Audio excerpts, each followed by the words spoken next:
Le Nouvel Esprit Public, Philippe Meyer, bonjour.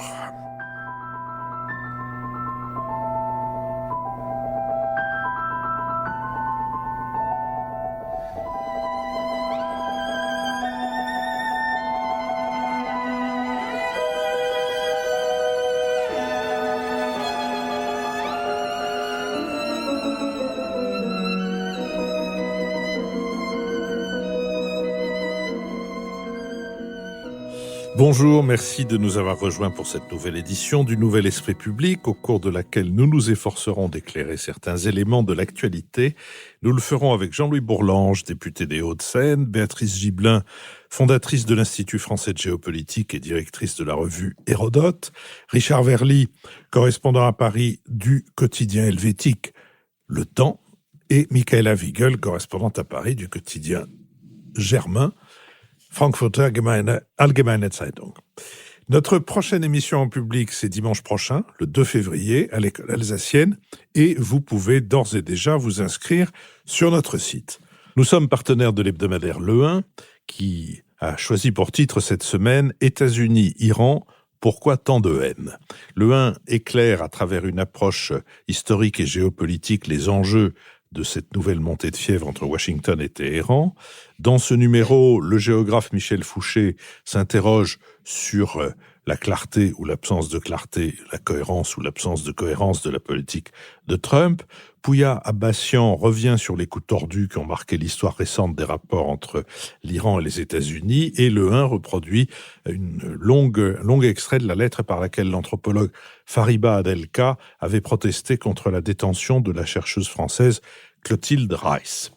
Nous vivons de vos contributions, elles peuvent désormais être défiscalisées à hauteur de 66%. Sur la question de la défiscalisation, il faut que je le dise parce que je reçois de nombreux courriels.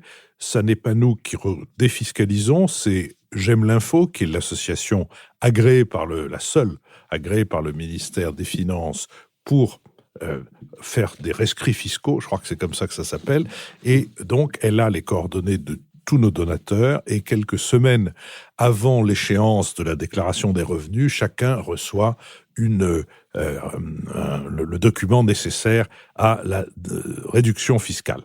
Nous allons donc remercier celles et ceux d'entre vous qui contribuent à la poursuite de notre activité. Alors je commence. La semaine dernière, j'avais indiqué que j'avais perdu une dame qui avait écrit pour de manière tout à fait humoristique pour dire que vraiment elle ne se remettait pas de l'absence de remerciements à son nom dans cette émission. Eh bien, finalement, comme elle écoutait l'émission, elle m'a sorti d'affaire en me renvoyant ses coordonnées. Il s'agit donc de Patricia Ballot. Donc Patricia Ballot, sachez que vous êtes remerciée par l'ensemble de cette émission, comme l'est également Raymond Pérez, Stéphane Louis, Philippe Dalloz et Pierre Bouchaïb. J'ai le plaisir de remercier Olivier Verlet, Jonathan Scatolini, Jean-François Morange et Sylvie Cochet. Michaela Wiegel. Au nom du Nouvel Esprit Public, je remercie chaleureusement Antoine Cabille, Xavier Ménian, David Robin et Pierrick Ivagno. Richard Verly. En ce début 2020, c'est un plaisir d'être soutenu par Frédéric Rosier, Marouane Laoud, Sophie Danis et Éric Olivier. Jean-Louis Bourlange. Oui, bien moi, en votre nom, je remercie Mathieu Salle, Marc Ligouza, Stéphane Bonnet et Nicolas Jachier. Merci à elles, merci à eux et merci à celles et à ceux qui vont suivre leur exemple. Nous allons nous intéresser aujourd'hui à la radicalisation sociale et à la Libye. Et nous commencerons par nous intéresser à la Libye. Le sommet de Berlin qui a réuni le 19 janvier des délégations de 11 États et de 4 organisations internationales, Nations Unies, Union européenne, Ligue arabe, Union africaine, concernées donc ces organisations concernées par, voire engagées dans le chaos libyen, a marqué l'affirmation de l'Allemagne en tant que puissance diplomatique. Le sommet s'est conclu par l'adoption d'une déclaration commune appelant notamment à un cessez-le-feu permanent en Libye et à s'abstenir de toute ingérence dans le conflit armé, à respecter l'embargo en vigueur sur les livraisons d'armes, à répartir équitablement les revenus pétroliers et à relancer le processus politique brisé par l'attaque de Tripoli en avril dernier par le maréchal dissident Khalifa Haftar. Un comité militaire mixte composé de 5 membres nommés par le gouvernement d'accord national de Fares Sarraj et de 5 autres désignés par Haftar Ce comité militaire mixte est appelé à se mettre en place. Cette entité devra fixer les modalités pratiques de l'hypothétique cessez-le-feu et notamment le mécanisme de surveillance. Le secrétaire général de l'ONU, Antonio Guterres, a annoncé que ce comité devrait se réunir prochainement à Genève. Les combats opposent depuis 9 mois le gouvernement d'accord national de Fares Sarraj à l'armée nationale libyenne du maréchal Haftar. Sarraj, reconnu internationalement, qui contrôle la capitale Tripoli et l'ouest du pays, la Tripolitaine. Et fin décembre, le président turc Erdogan a annoncé une intervention militaire de la Turquie en Libye pour soutenir son gouvernement. De son côté, Haftar bénéficie du soutien de la Russie, qui lui fournit armes et mercenaires, ainsi que de l'appui de l'Égypte, de l'Arabie saoudite et des Émirats arabes unis.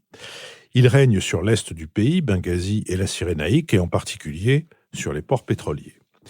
L'Europe, proche comme on sait des côtes libyennes, est la première concernée par le chaos d'un pays où combattent désormais des islamistes venus de Syrie et où vivent 700 000 migrants subsahariens, dont une partie rêve de traverser la Méditerranée. Entre le retrait américain de la région et l'irruption de la Turquie et de la Russie, les 27 divisés sont menacés de marginalisation. L'interminable Brexit, la fragilité gouvernementale italienne, les préoccupations économiques allemandes, la position ambiguë de la France entre soutien officiel à Sarraj et appui en sous-main à Haftar, qui prétend être le seul à pouvoir pacifier le sud libyen, qui est la porte du Sahel pour le terrorisme islamiste que Paris combat, ainsi que les divisions européennes ont empêché la formation d'un front commun européen en Libye, où se joue en partie avec les djihadistes et la pression migratoire la sécurité du continent. Sur cette question, Béatrice Gibelin. Oui, la question est d'importance avec la Libye et on ne peut que se réjouir d'une certaine façon que l'Allemagne ait proposé cette conférence à Berlin. On dit, c'est l'Allemagne qui prend un rôle de puissance diplomatique en se disant qu'elle était dans une position qui lui permettait de le faire par une forme de neutralité. Un de ses ministres a même dit, comme nous n'avons pas été une puissance coloniale, c'est passé assez vite au-dessus de la Namibie et des souvenirs qu'elle y a laissés, mais bon, fermons la parenthèse. C'est effectivement important, surtout cette conférence, après que la Russie a, elle aussi, réuni Haftar et El-Sarraj à Moscou et que Haftar a refusé de signer le cessez-le-feu. Et ils ne se sont pas plus rencontrés à Berlin d'ailleurs qu'ils ne s'étaient rencontrés à Moscou, ces deux-là. Mais la situation est effectivement extrêmement compliquée. On présente la Libye, comme vous venez de le faire, Philippe, avec ces deux camps, Haftar d'un côté, Sarraj de l'autre. Oui, c'est vrai, l'un à l'est, l'autre à l'ouest. Sarraj ayant comme atout d'avoir été reconnu sur le plan international. Mais ce qui est très important à dire, c'est qu'il est peut-être reconnu sur le plan international, mais il n'a aucun ancrage local. C'est ce qui donne la force d'Haftar. C'est-à-dire quand on... D'ailleurs, un soutien international très relatif. La Turquie s'est trouvée engagée auprès de Sarraj, Sarraj étant allé voir Erdogan, ayant demandé son appui, parce que justement l'Europe était absente et ne le soutenait pas, alors que officiellement l'Europe devrait soutenir Sarraj. Et comme vous l'avez rappelé, oui, mais l'homme fort dans cette situation, c'est Haftar. Donc on est dans une situation très très très complexe. Il faut bien se dire que la Libye, sous la férule de Kadhafi, les tribus se sont tenues tranquilles, mais les tribus, elles n'ont pas disparu. Or vous avez une trentaine de tribus en Libye. Et ces tribus se font la guerre et prennent du pouvoir autant qu'elles le peuvent. On n'a pas du tout parlé du sud de la Libye, qui est extrêmement important puisque c'est le contact avec le Sahel, où vous avez des Toubous qui sont liés au Tchad, et c'est une situation extrêmement difficile. Et cette situation-là fait de la Libye, effectivement, un lieu d'instabilité majeur, avec des problèmes qui sont très importants pour nous, c'est vrai. Vous avez rappelé les 700 000 migrants qui sont prêts à passer de l'autre côté. Il y a un trafic d'armes qui est extrêmement important. Il y a vraiment un marché d'armes important. Et les milices se financent par ce marché d'armes. Il y a aussi, évidemment, toute corruption liée au trafic de pétrole. Et ces milices ont beaucoup d'argent grâce à ce trafic-là. Donc, elles peuvent acheter des armes, elles peuvent payer des gens pour travailler avec elles. Donc, la situation est extrêmement dangereuse et compliquée. Telle que je la présente, on va se dire, on va peut-être regretter que Kadhafi soit plus là avec sa férule pour tenir tout ce monde-là tranquille. Mais c'est une situation qui est éminemment dangereuse. Alors, qu'est-ce qu'on peut faire face à ça? C'est vrai qu'il y a tout le problème des réseaux transnationaux qui sont très importants. Il y a l'Égypte. Il ne faut pas oublier une chose, c'est qu'au moment de la chute de Kadhafi, vous avez toute une partie, on va dire, des dirigeants, de l'élite politique et économique qui s'est dispersée là-dedans. Donc, vous avez des Libyens qui sont à Istanbul. Et c'est pas par hasard si Sarraj est allé chercher l'appui d'Erdogan. L'origine familiale de Sarraj est une origine turque. C'est-à-dire qu'il retourne, la Turquie ottomane a effectivement dominé la Turquie comme elle a dominé aussi l'Algérie. Elle s'est arrêtée à la frontière avec le Maroc. Donc pour Erdogan, dans une situation, comme on le dit, de néo-ottomanisme, reprendre pied en Libye, c'est important. Avec un enjeu pour lui qui est très utile, c'est la Méditerranée orientale. C'est-à-dire passer un accord avec la Libye pour pouvoir prendre main sur des gisements de gaz absolument colossaux, très très importants, auxquels il n'a pas accès, mais auxquels ont accès Israël, Chypre, la Grèce et l'Égypte. Donc, pour lui, c'est un enjeu important. La Turquie, c'est essentiel comme hub, on va dire, de différents pipelines pour distribuer les hydrocarbures, mais elle n'a pas elle-même accès à des gisements extrêmement importants. Donc, pour la Turquie, être en Libye, c'est essentiel. Après, il y a la Russie. La Russie, c'est profiter plutôt du vide laissé par les États-Unis, même s'il ne faut pas oublier que si Haftar a pu mettre les djihadistes dehors, y compris ceux d'Al-Qaïda et de l'État islamique qui étaient présents en Libye, c'est avec l'aide des Américains et de la force aérienne américaine. Et ne pas oublier qu'Haftar a été exilé pendant très longtemps en Virginie et très en contact avec les Américains. Donc les Américains, ils ne sont peut-être pas présents, mais les contacts d'Haftar avec les États-Unis sont tout à fait importants. Puis il y a le jeu essentiel aussi de l'Égypte. Et le Sisi, le maréchal Sisi, qui est très opposé aux frères musulmans, alors qu'on dit que Sarraj et la Turquie soutiennent les frères musulmans, et Sisi soutient Haftar, parce que Haftar, c'est l'équivalent de Sisi, c'est-à-dire un militaire autoritaire et qui remettra de l'ordre dans la Libye. On n'en a pas fini. Richard Verlet. D'abord, il faut poser la question de l'unité de l'Union européenne sur ce sujet extrêmement compliqué qu'est la Libye. Jusqu'à présent, on avait vu en gros 2 pays européens se disputer le dossier libyen, c'était la France et l'Italie. L'Italie étant l'ancienne puissance coloniale. Ça a beaucoup changé. Et ça a notamment changé en raison de cet accord passé en décembre 2019 par le gouvernement Sarraj, c'est-à-dire le gouvernement prétendument d'union nationale soutenu et reconnu par les Nations Unies. Cet accord passé avec la Turquie, Béatrice vient d'en parler, sur la délimitation de zones en Méditerranée orientale. Or là, on met une pierre, même plus qu'une pierre, une bombe dans le jardin de la Grèce. Et la Grèce a d'ailleurs fait savoir qu'elle opposerait son veto à tout accord avec la Libye passée par l'Union européenne si cet accord était maintenu. Pourquoi je dis ça? C'est parce qu'on est maintenant dans un contexte de vraie fracture européenne au sujet de la Libye. C'est-à-dire qu'on connaissait les métastases libyens en termes de trafic d'armes vers le Sahel. Maintenant, on a des métastases politiques qui s'installent au cœur de l'Union européenne et qu'il va falloir traiter. Or, le sommet de Berlin a quand même été vu par Athènes, qui avait accueilli une conférence juste avant, comme un moment difficile et peut-être une preuve que la solidarité des Européens envers la Grèce était en train de se fissurer. Donc là, il y a un danger. La deuxième chose que je voudrais dire, c'est que, et là aussi Béatrice l'a évoqué, on n'est pas face à un pays en réalité, on est face à une situation en peau de léopard.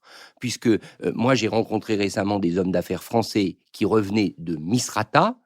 Misrata est une forme, on peut l'appeler califat, on peut l'appeler autorité indépendante, peu importe, mais la ville vit en toute indépendance par rapport au reste du pays. C'est une ville à tradition commerçante, c'est une ville traditionnellement d'ailleurs avec une forte communauté d'origine turque, d'origine ottomane, et donc on voit bien qu'on est en train, là encore, de parler d'un pays comme s'il existait alors qu'il n'existe plus.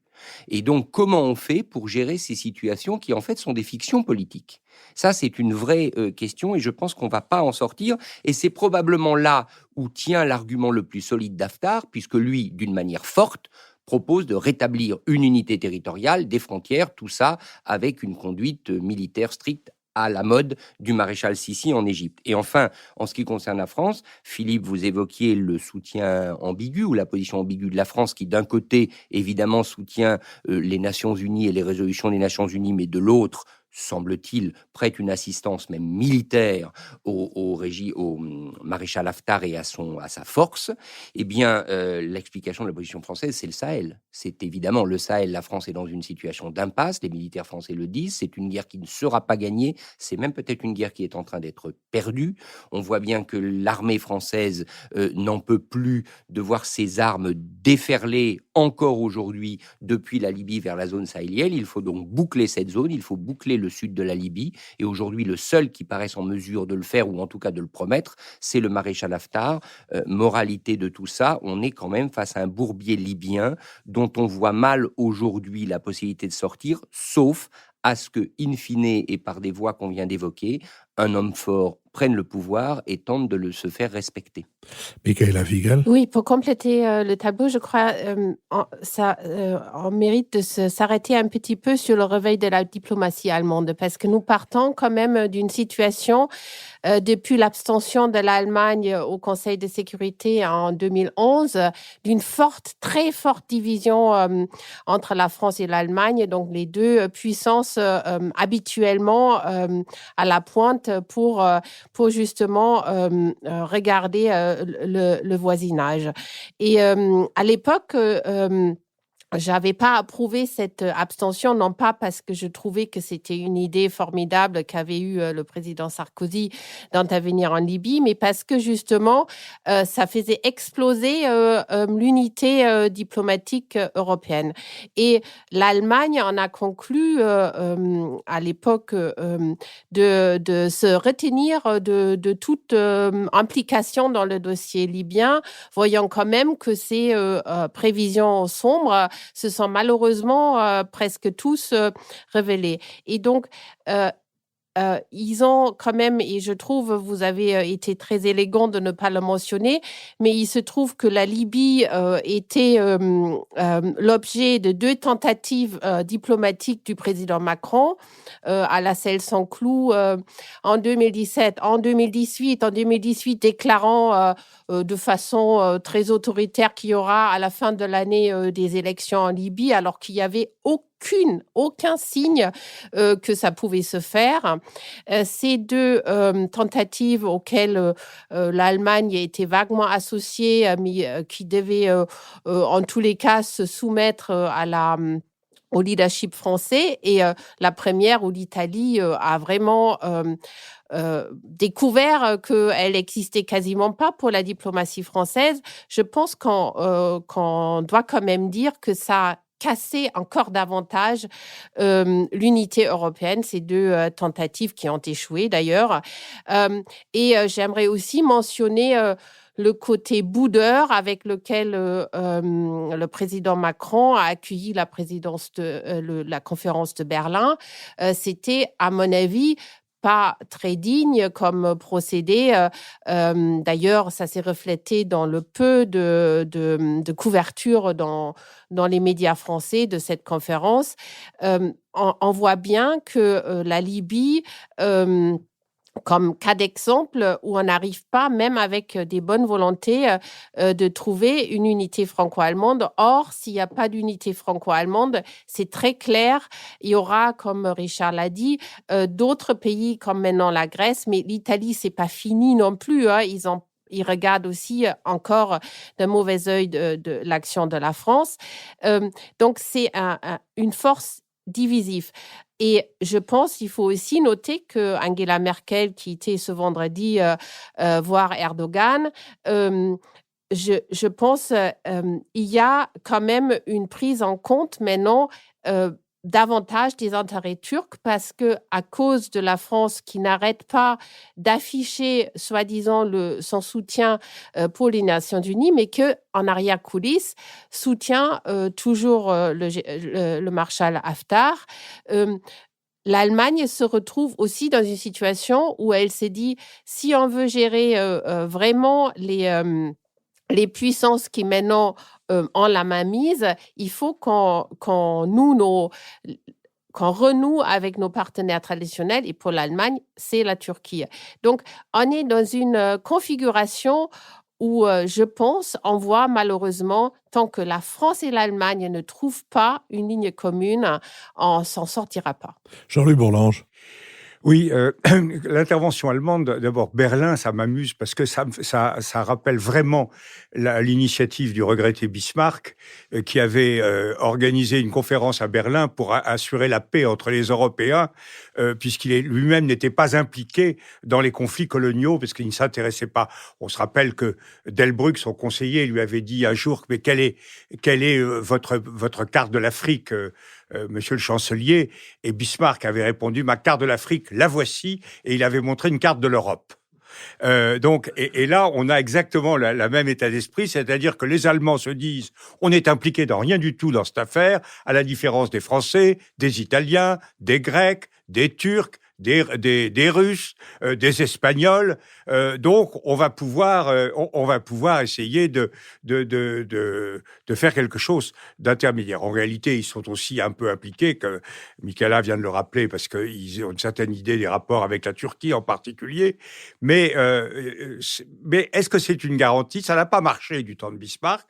Ça n'a pas empêché les tensions coloniales qui, d'ailleurs, ont été relativement contrôlées, parce qu'au bout du compte, la Première Guerre mondiale est sortie des crises balkaniques et n'est pas sortie des crises coloniales. Mais ça n'a pas très bien marché quand même. Et là, on voit bien que ça ne marche pas très bien.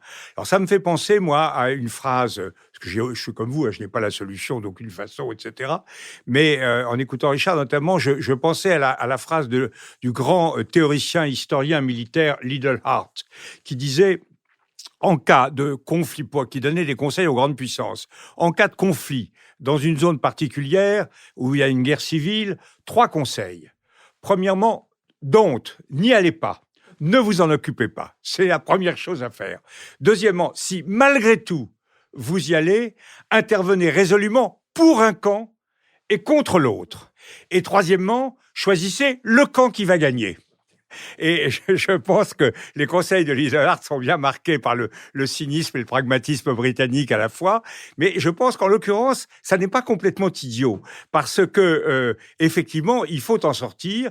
Manifestement, la solution légaliste internationale n'a pas d'atout. Il y a quand même un principe en droit international qui est le principe d'effectivité. Là, le gouvernement de Sarraj n'est pas du tout effectif. Les forces du maréchal Haftar sont certainement plus solides.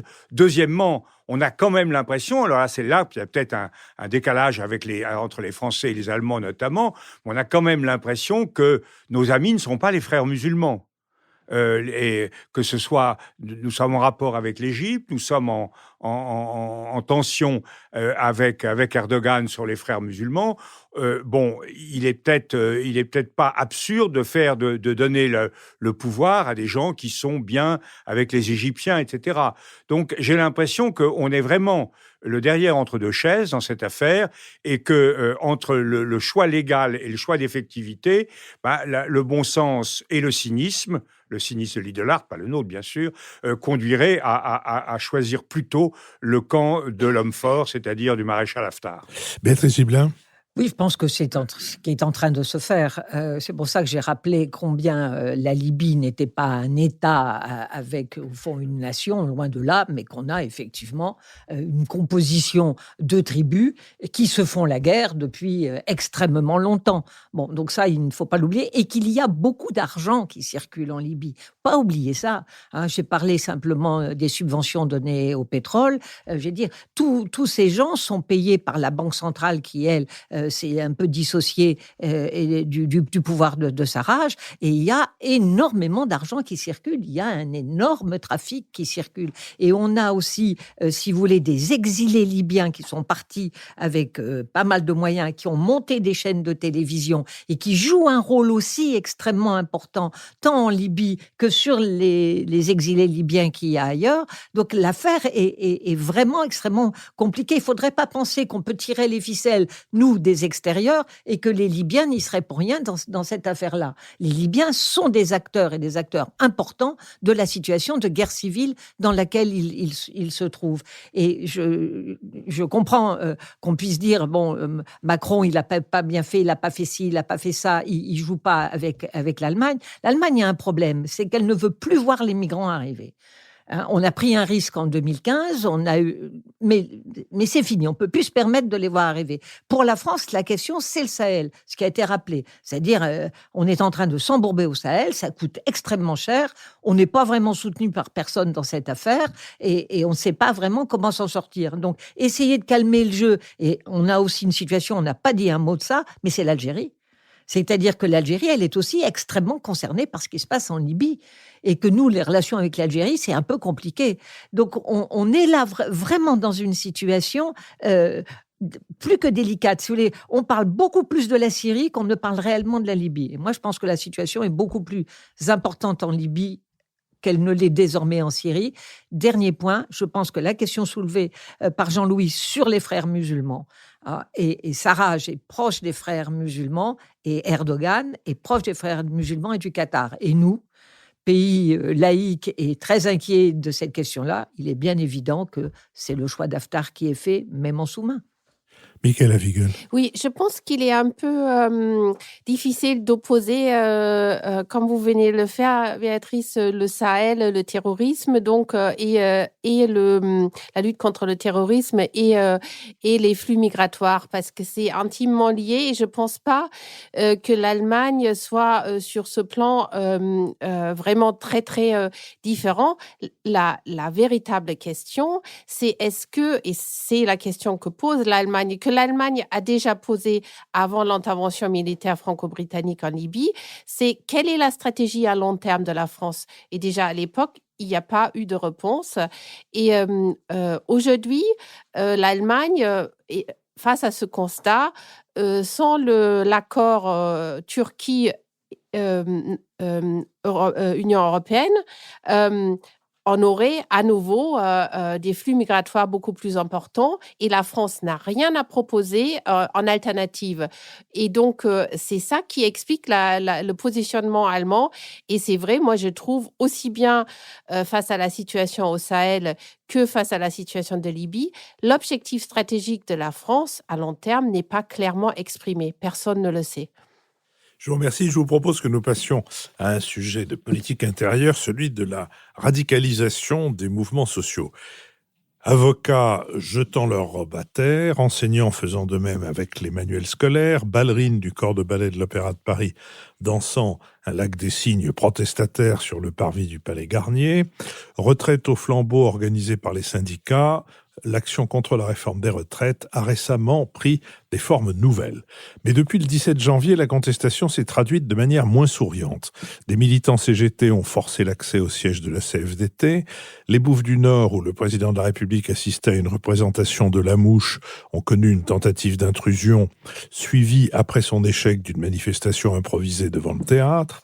Dans la nuit, un départ de feu criminel s'est déclaré à la brasserie La Rotonde, prisée du président Macron. Nous condamnons toute forme de violence, a déclaré dimanche dernier le numéro 1 de la CGT, Philippe Martinez, dont le syndicat revendique des coupures ciblées d'électricité. Pour le spécialiste de l'histoire des mouvements sociaux, Stéphane Sirot, depuis le début du quinquennat d'Emmanuel Macron, je cite, l'ébullition sociale est permanente.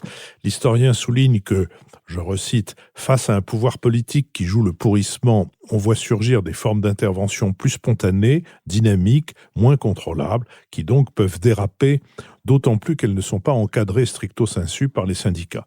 Selon lui, il y a une gilet jaunisation du mouvement social. Pour Éric Gully, président du cabinet de conseil en communication CLAI, le pourrissement de la grève est inévitable. compte tenu de l'opposition irréductible d'une partie des syndicats et de leur base à l'encontre du régime universel par points. L'inefficacité du mouvement social, prévoit-il, devrait conduire à une radicalisation croissante d'au moins une partie de la base, avec le risque d'une multiplication d'actions coup de poing qui peuvent toujours dégénérer. Enfin, l'ancien sénateur et député européen socialiste Henri Weber, expert associé à la Fondation Jean Jaurès, observe, je cite, que le haut niveau de combativité du peuple français a permis de nombreuses conquêtes sociales et démocratiques, mais aujourd'hui, notre culture d'affrontement est devenue un handicap.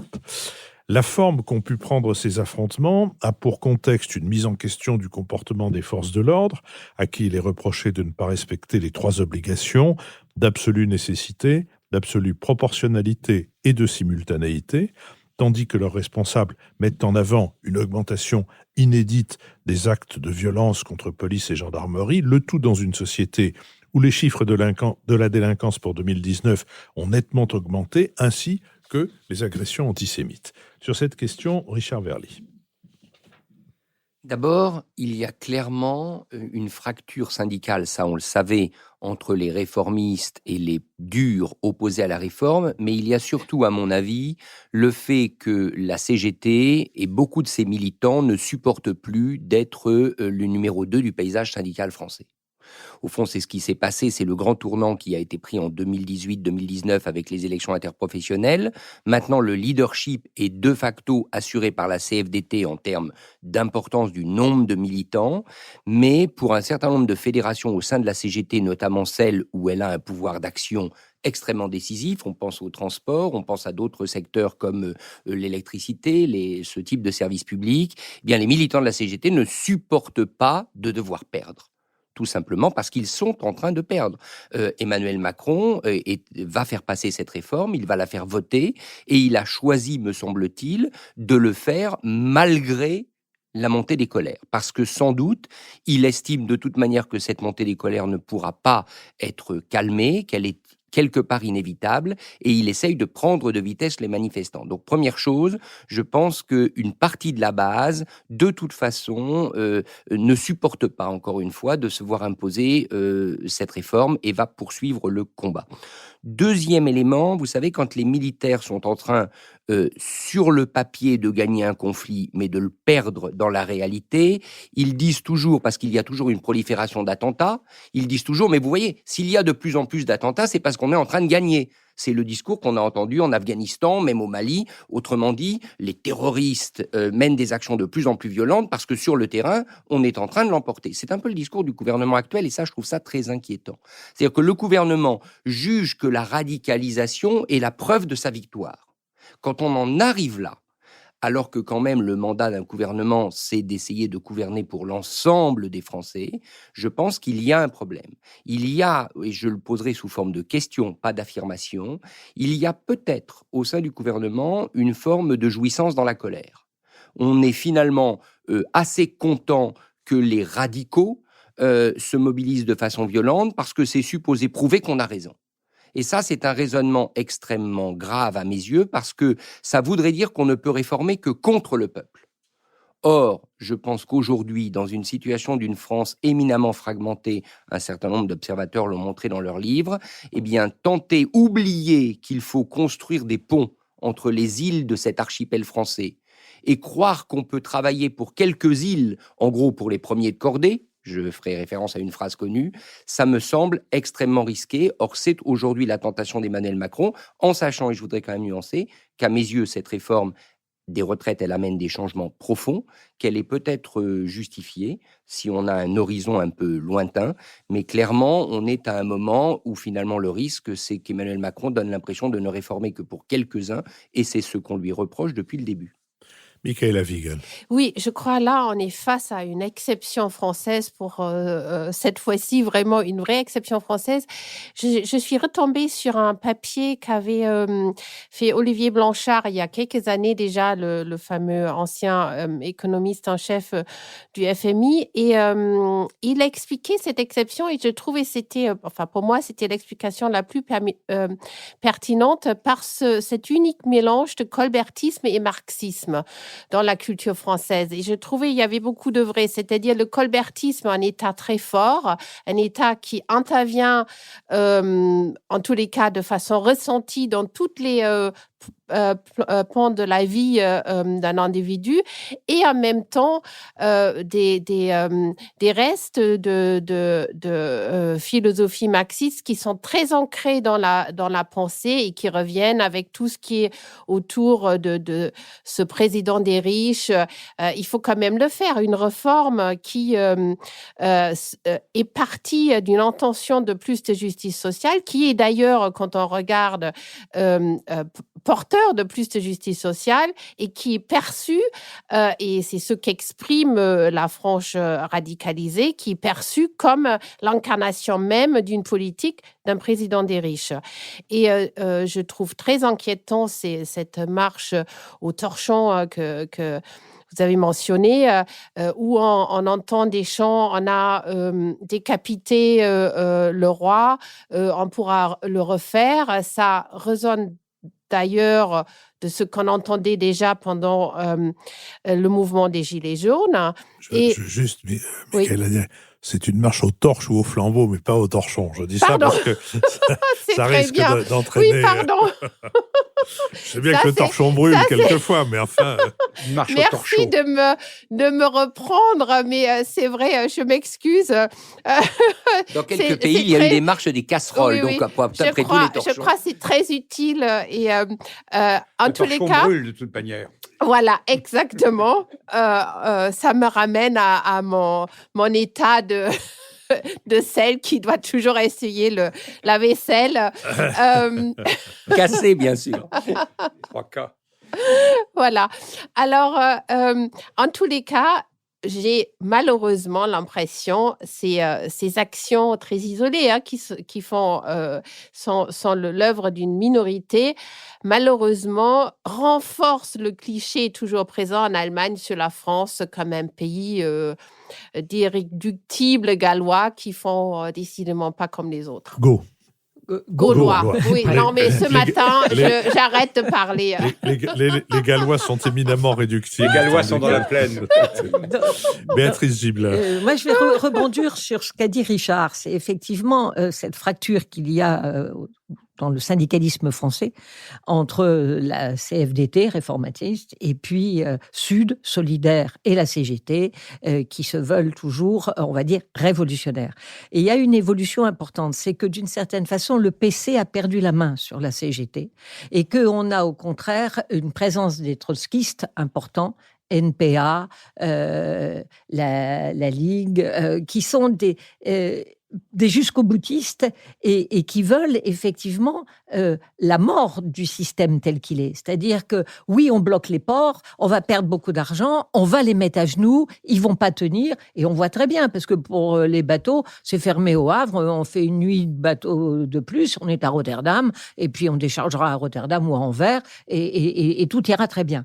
Donc il y a une vraie volonté de casser et qui est on veut la révolution. Vous avez un leader CGT des cheminots qui est en fait pas du tout PC mais qui est d'extrême gauche, qui dit on ira jusqu'à la révolution. Bon, donc il n'y a plus que la France qui a ça. Nous sommes le seul pays européen où il y a encore une extrême gauche qui est effectivement très résiduelle quand elle est sur une liste électorale, mais qui peut avoir des leaders syndicaux ou des militants syndicaux complètement jusqu'au-boutistes, qu'on a retrouvé d'une certaine façon dans certains gilets jaunes, disant on lâchera rien. Bah, comme on ne savait pas ce qu'ils allaient lâcher, de toute façon, c'était difficile d'y répondre. Je pense que ça, c'est vraiment quelque chose de très, très français dans ce côté révolutionnaire. Une tradition d'affrontement, parce qu'on dit qu'on attaque Macron, mais souvenez-vous, dans les manifestations en 2010 contre Sarkozy, on avait des effigies de Sarkozy pendues dans les manifestations. Hein. C'était pas non plus si calme et si courtois que cela. Le pari des barricades, ça reste quelque chose qui est présent dans notre imaginaire. 1830, 1848, 1870. Voilà, on renverse la table d'une certaine façon. Et on va pas caler, Nous, on est le peuple. Et vous avez un Mélenchon qui joue complètement cette carte-là, de façon, à mon avis, assez irresponsable, parce que, in fine, ce qui va se passer, c'est qu'ils ont emmené ces gens dans des grèves dures, parce que vous savez, faire grève pendant un mois, quand vous n'avez pas quand même des salaires si confortables que ça, c'est difficile. Ou alors, c'est que vos salaires vous le permettent, auquel cas, vous êtes en contradiction avec un certain type de discours. D'ailleurs, il semblerait que cette grande manifestation d'aujourd'hui ne soit pas si suivi que ça. Aujourd'hui, c'est le jour où nous enregistrons. Vendredi 24, vous avez raison. Donc, on verra. Ça sera intéressant de voir comment elle a été suivie. Est-ce que, de nouveau, dans le métro, on a, je crois, ça a été dit, 19 conducteurs de la RATP qui sont directement et seulement concernés par la réforme. 19. Or, quand on voit que ces 19 concernés peuvent avoir un impact aussi grand sur la circulation des métros dans Paris, ça donne quand même un peu à réfléchir. Parce qu'ils vont donner l'impression qu'ils ont perdu, alors qu'ils ont beaucoup gagné pendant toutes ces négociations qui se sont faites. Et pour le gouvernement, là je vous rejoins complètement, une victoire qui sera peut-être une victoire à la Pyrrhus, on aura peut-être déjà des indications avec les municipales, parce que je pense que ça va être extrêmement dur pour La République En Marche dans les municipales. Et il y avait un papier extrêmement intéressant d'un conseiller de Renzi dans Le Monde il y a 2-3 jours, et qui mettait en garde en disant c'est pas le bilan qui va compter, mais c'est la façon dont on l'a perçu, et on ne gagne pas sans l'amour des gens qui doivent voter pour vous. Oui, et la circulaire Castaner ne changera pas le sens du vote, même si on essaye de casser le thermomètre. Jean-Louis Bourlanges. Oui, moi je suis extrêmement perplexe, extrêmement mal à l'aise face à cette réforme, parce que j'appartiens en tant que député à la majorité et je me sens vraiment en dissidence intellectuelle très profonde par rapport à cette réforme qui en plus avait été annoncée non pas dans ses modalités, mais dans son principe dès les élections législatives. D'abord, la première chose qui me frappe, c'est que on vit complètement à front renversé. La droite soutient cette réforme, en fait, le Figaro est assez favorable, alors que c'est une réforme qui est fondamentalement de gauche. Vraiment fondamentalement de gauche, et qui en a d'ailleurs tous les défauts. La gauche a des qualités, la gauche a des défauts. Là, on a pris les défauts. C'est une réforme d'abord qui est inutile. On a un problème qui est... On a un problème qui... Comment ? C'est pour ça qu'elle est de gauche, vous voulez dire. Oui, parce que... Oui, la droite se concentre sur ce qui est nécessaire. C'est vraiment une différence. C'est la différence traditionnelle au début de la Troisième République entre ce qu'on appelait les opportunistes avec Jules Ferry, qui faisaient ce qui était nécessaire, et les radicaux qui voulaient tout de suite. Bon. Et la mentalité de droite et du centre, ça consiste à tamiser et à dire qu'est-ce qui est urgent. Et ce qui était urgent, c'était non seulement de financer les retraites, mais de dégager, c'était le seul point sur lequel on pouvait dégager vraiment des sommes importantes pour financer autre chose. Par exemple, pour financer une modernisation ultra nécessaire de l'éducation nationale et de la formation et de l'université. Bon, mais c'était le seul domaine, quand on voyait, on regarde l'État, on est à l'os, c'était vraiment le fait de faire travailler les gens plus longtemps. Alors ça impliquait tout un ensemble de concessions qu'on devait faire, mais c'était ça, l'objet de la réforme. On dit non, c'est pas ça du tout. On fait autre chose, des choses que personne ne demande. Que personne ne demandait une remise en cause de toutes les catégories de retraite. Donc on fait une réforme qui est vraiment inutile. Deuxièmement, c'est une réforme vraiment ruineuse. Alors qu'on a besoin de faire des économies, on a ouvert la boîte de Pandore, on ne sait pas du tout où on va, on nous dit, ce qui est quand même incroyable, qu'on va voter et qu'on financera après, alors que c'est une réforme qui va s'appliquer dans 20 ans. On ne peut pas attendre 6 mois pour dire, voilà, tout est sur la table, on va vous dire maintenant ce que ça va coûter, et on va vous dire également quel sera l'équilibre nouveau entre la particularité et l'universalité. Parce qu'on est parti d'un principe d'universalité qui est constamment réaffirmé dans le projet de loi. 1 euro cotisé donne lieu au même droit. Et en même temps, si je puis dire, on vous dit un couvreur ne doit pas partir au même âge à la retraite qu'un comptable, ce qui est de bon sens. Bon, donc ça veut dire que ça, le principe doit être ajusté. On ne sait pas comment il sera ajusté, où il sera ajusté. Pourquoi ? En tout cas, elle est ruineuse. Et troisièmement, et c'est ça qui me déplaît profondément, elle est despotique. C'est une nationalisation du système des retraites. C'est quelque chose qui nie le rapport entre le contrat de travail et les retraites, qui est à la fois niveleur et égalitariste, alors que c'est pas vrai. Les revenus sont ce qu'ils sont, les carrières sont ce qu'elles sont. La retraite est fondamentalement définie par les contraintes et les nécessités du contrat de travail. Tout cela est totalement ignoré et on construit un gigantesque lit de Procuste dans lequel les plus grands sont obligés de se couper les jambes et les plus petits sont écartelés. Bon, donc c'est quelque chose qui ne... Tout ça, et alors on voit la droite, tout ça très bien. Alors que la droite défend en principe la société, défend le contrat, défend la particularité, là tout ça très bien. Bon, alors moi je ne comprends pas. Alors pourquoi la gauche est-elle contre ? Évidemment, la gauche a toujours hésité entre les droits acquis, et là les droits acquis sont assez malmenés, et les aspirations à la justice. Mais effectivement, l'autre raison, et qui est celle qui a été exprimée par vous, notamment par Béatrice à l'instant, c'est le fait que la gauche se fiche de réforme de gauche, que pour l'instant, le grand enjeu, c'est la déstabilisation du système, et ça, c'est une occasion formidable de déstabiliser le système. Alors, est-ce que, devant ça, est-ce que le président Macron me paraît quand même extrêmement présomptueux de faire au lendemain des Gilets jaunes, alors sur un corps social qui est complètement fragile, d'imposer un traumatisme, puisque c'est quand même 25% de la vie de chacun d'entre nous qui est remodelé autoritairement et sans qu'on sache où, parce que la réforme, ça consiste à construire un algorithme dont personne ne sait comment il sera géré. Qu'est-ce que c'est qu'une réforme systémique par rapport à une réforme paramétrique ? Une réforme systémique, c'est une réforme où on modifie les modalités d'administration des paramètres. C'est ça la définition d'une réforme systémique.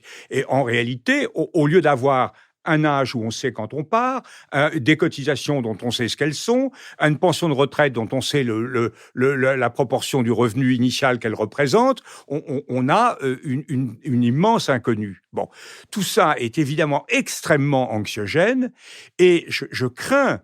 Alors, je crois effectivement, je n'attribue pas, à la différence de Richard, un grand machiavélisme. Le pourrissement est le signe de la... Nous avons raison parce qu'il y a une contestation, mais c'est vrai, cela dit objectivement, qu'on voit bien que c'est l'échec de la grève qui conduit à des stratégies de blocage, de violence, etc. Il n'y a pas de quoi se réjouir, en revanche. Là, je suis tout à fait d'accord avec Richard, il n'y a pas de quoi se réjouir de cela. Mais on voit bien que tout ça va se développer, qu'on entre dans un système qui va pas du tout être stabilisé avant de très longs mois. Et ce que je crains face à cette espèce de désordre qui n'est pas un désordre d'alternance, mais qui est un désordre de pourrissement du système, je crains que ça ne renforce quand même très fortement les tendances autoritaires. Béatrice disait, il n'y a plus qu'en France qu'il y a des forces révolutionnaires de cet ordre, mais il n'y a pas qu'en France qu'il y a des forces populistes, contestataires, autoritaires, violentes. Et je pense qu'effectivement, derrière tout cela, le grand bénéficiaire, c'est Madame Le Pen. Richard Verly. Oui, j'aurais un point de désaccord avec Jean-Louis Bourlanges. Quand on lit ce texte, le texte qui est donc présenté vendredi 24 janvier, qui a été présenté au Conseil des ministres, moi je le vois comme une porte ouverte. Au fond, Emmanuel Macron conçoit cette réforme comme une porte ouverte vers des changements futurs de la société française. Et en ceci, les syndicats ont raison de dire que cette réforme ouvre pas mal de choses, et notamment quand même, disons-le, la volonté de ce gouvernement d'orienter les Français vers un système de retraite plus par capitalisation, parce qu'en gros, le message général, c'est de leur dire quand même, certes, vous aurez un seuil garanti, mais si vous voulez une retraite plus confortable, regardez ailleurs. Donc moi, je crois que ce qu'on reproche au gouvernement, à savoir la volonté d'aller vers un système plus hybride, certes, la répartition est maintenue, mais on regarde du côté de la capitalisation, bien ce reproche, il est justifié. Il me semble que c'est ce que veut ce gouvernement et c'est la vision qu'a Emmanuel Macron pour un futur système de retraite. Pour le côté politique, alors, si je pouvais résumer d'une formule, ce qui est terrifiant, c'est qu'Emmanuel Macron est passé de Bonaparte à Thiers.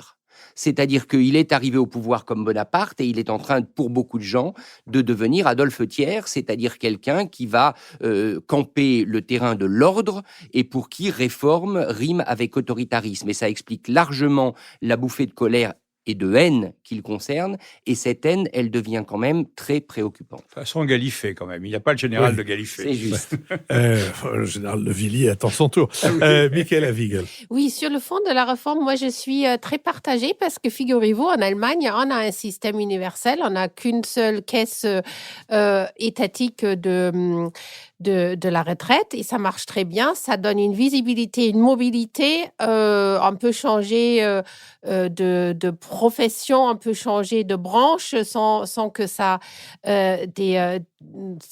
pose des problèmes pour sa retraite, pour sa visibilité. Donc, je vois bien l'intention initiale. Alors, il faut savoir, en Allemagne, c'est pondéré par des systèmes de retraite supplémentaires qui sont liés souvent à l'entreprise, mais qui sont aussi souvent liés à des décisions personnelles de prendre des assurances retraite à capitalisation, qui sont d'ailleurs une des raisons pourquoi l'Allemagne a tellement critiqué la politique du taux d'intérêt de la Banque centrale européenne, parce que justement, étant donné qu'on a déjà beaucoup de retraités qui dépendent d'un système par capitalisation, eux, ils sont vraiment pénalisés par cette politique, mais comme c'est un problème structurel, ça ne disparaîtra pas. J'ai plutôt l'impression que cette réforme arrive, comme beaucoup de choses en France, arrive trop tard pour le moment dans lequel nous sommes. Je voudrais réagir sur ce qu'a dit Richard, mais la capitalisation, ça existe déjà. Absolument. Et on peut déjà améliorer sa retraite. Préfonds retraite quand on est fonctionnaire. Et qui gère préfonds retraite? Le syndicat de Force ouvrière. Bon, donc quand ils poussent des cris d'orfraie en disant « Ah là là, la capitalisation, c'est affreux », mais la capitalisation, ça existe. Tout à fait. Et dans cette réforme, il y a quelque chose de positif, c'est que tous ceux qui ont effectivement des carrières qui se passent au SMIC toute leur vie durant, ou qui ont des carrières hachées, ou des femmes qui travaillent de façon irrégulière, se retrouveront dans des situations qui sont bien meilleures. Et à ce titre-là, effectivement, on peut dire que c'est une réforme qui est favorable aux plus faibles, incontestablement. Et mettre ce chiffon de la capitalisation, ce chiffon rouge de la capitalisation, comme le mettent un certain nombre de syndicats, en inquiétant au fond ceux qui sont parmi les plus faibles, c'est effectivement une stratégie politique de ne pas vouloir avoir sa base électorale syndicale qu'il faut impérativement protéger. Parce que la faiblesse du nombre de militants syndiqués en France, en particulier sur la CGT, les bastions de la CFDT, ils ne sont pas à la RATP, ils ne sont pas non plus chez les cheminots. Ce sont des bastions de la CGT. Perdre cela, pour eux, c'est une situation extrêmement grave. Nous sommes arrivés à notre dernière séquence, hélas, mais je sens que dimanche prochain, dans notre émission... Je voulais simplement dire que j'étais d'accord avec les aspects sociaux, que ce n'était pas décrit par Béatrice, mais que ce n'était pas inhérent au système proposé, qu'on pouvait très bien faire ces aménagements dans le cadre du système actuel. Ce développement sera assuré dimanche prochain à l'école alsacienne, en public et en direct. Mais pour l'heure, comme je le disais, nous en sommes à notre dernière séquence.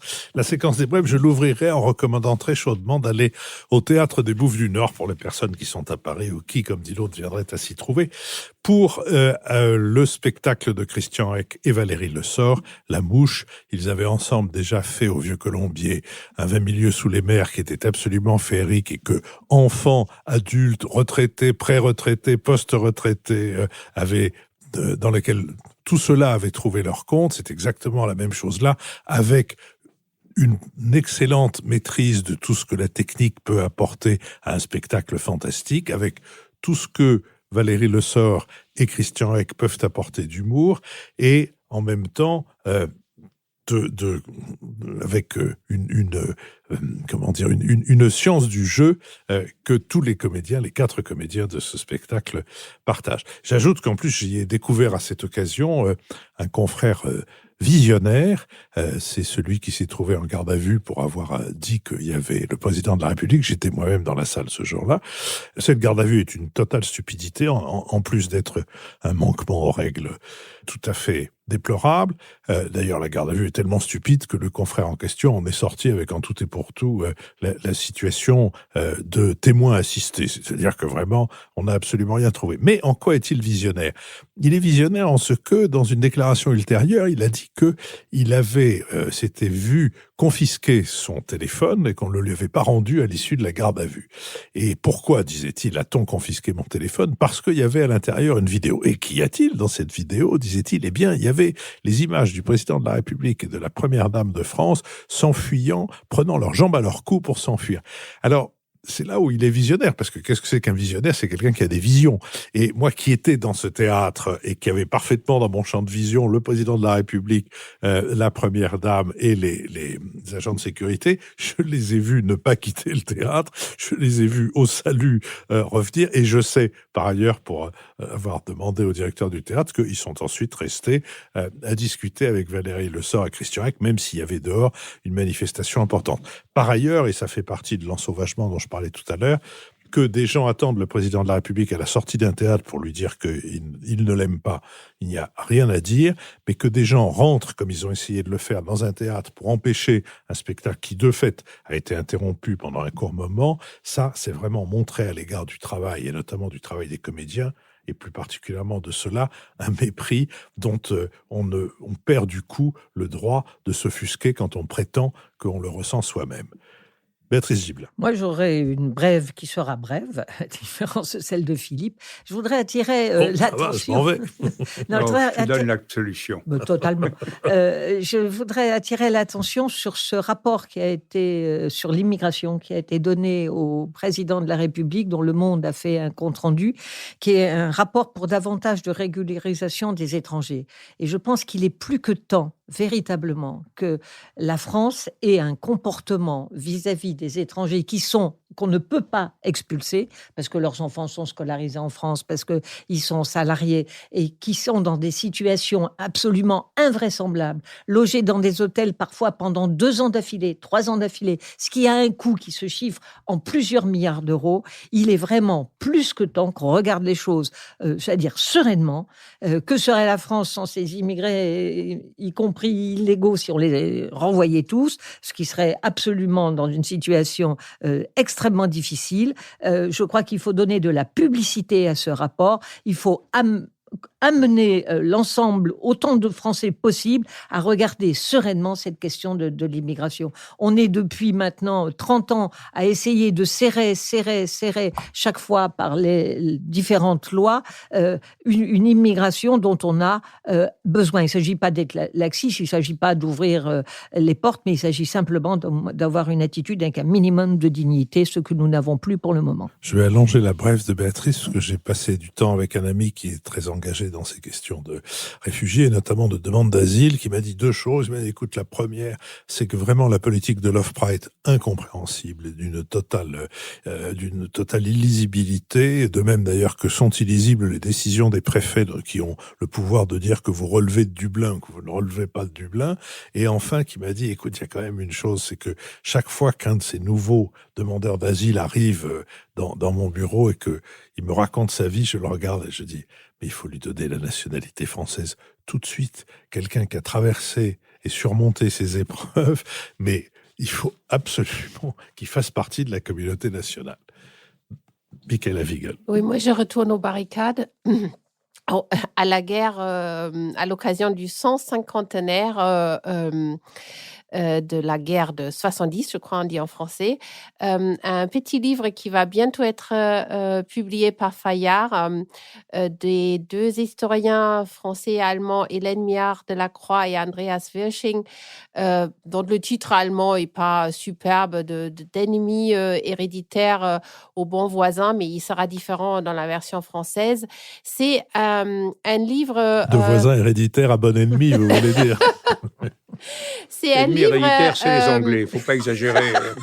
Vraiment très instructif parce que il s'occupe des éléments qu'on a un peu oubliés, enfin moi en tous les cas, comment déjà après la guerre de 70, il y a eu une sorte de de regard qu'on retrouve aujourd'hui, en dehors de toute velléité guerrière, bien sûr, de revanche, un regard sur l'Allemagne comme, en quelque sorte, mélangé d'admiration et comme aussi détestation, parce que meilleur dans ses résultats économiques, dans ses résultats éducatifs. Et donc, c'est vraiment très instructif et assez amusant aussi, ce livre. Alors, j'aimerais quand même, parce que j'ai fait mon grand lapsus là tout à l'heure, raconter une blague avec laquelle commence le livre sur la famille Lagarde. En plus, Lagarde, c'est un nom qui en dit long sur la politique. Meurt, mais ne se rend pas. En Alsace. Alors, cette famille Lagarde est renommée en 71 en Wache, ce qui veut dire la garde. Voilà, qui s'écrit avec W, mais qui se prononce comme vache. Donc après la Première Guerre mondiale, cette famille est renommée comme Vache. Et en 40, on l'a renommée en Coup, ce qui est la traduction littérale. Et en 45, en fait, Coup était remplacé par la lettre et qu'on prononce malheureusement comme Q. Donc, je trouve on peut quand même se réjouir que Madame Lagarde, à la tête de la BCE, n'a pas vécu en Alsace et ne porte pas... Est-ce que ça veut dire que les Allemands sont de faux amis? Je ne sais pas, mais en tous les cas, cette blague probablement n'entrera pas dans la version française. C'est pour ça que je voulais compter, parce que les Français, la traductrice était un peu vexée par cette blague.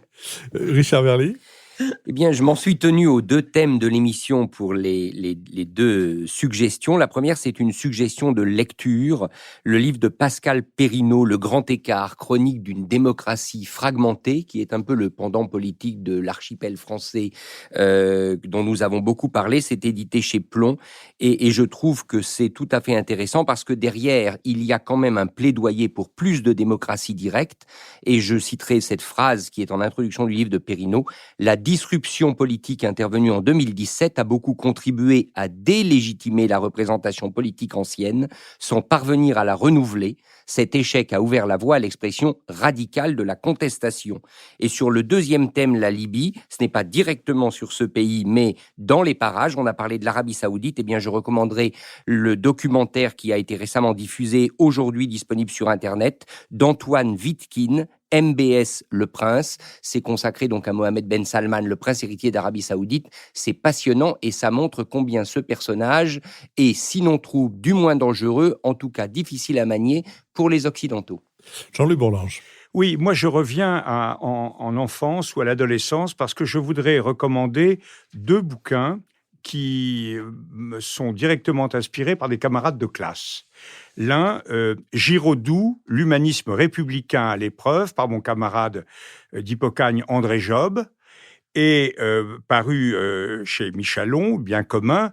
Et Job a consacré une grande partie de sa vie à l'étude de Giraudoux. Et notamment, il montre quelque chose de tout à fait intéressant, c'est que Giraudoux a été victime du fait qu'il soit mort avant la libération, et que donc il a été complètement attiré, dominé, écrasé par une image de désinvolture Troisième République, alors qu'en réalité, toute l'œuvre de Giraudoux est empreinte d'une tension, d'une inquiétude, d'un tragique beaucoup plus fort. Et je crois que c'est vraiment réhabiliter la place de Giraudoux dans l'histoire, qui n'est pas simplement le chantre précieux de la Troisième République, comme l'était aussi Valéry. Mais Valéry avait d'ailleurs tout à fait compris que les civilisations étaient mortelles. Et ça donne une gravité, une puissance à ce très grand auteur qu'est Giraudoux. Et le deuxième bouquin, c'est mon ami Stanislas de la Boulay, qui a été exercé plusieurs postes diplomatiques importants, dont en Russie, m'a signalé une œuvre que j'aurais dû connaître depuis très longtemps, qui est l'œuvre de son trisaïeul, Édouard Laboulay, qui était un homme quasi contemporain de Tocqueville, qui a été un des fondateurs de la Troisième République, qui a été l'homme aussi qui a contribué à faire construire la Statue de la Liberté à New York.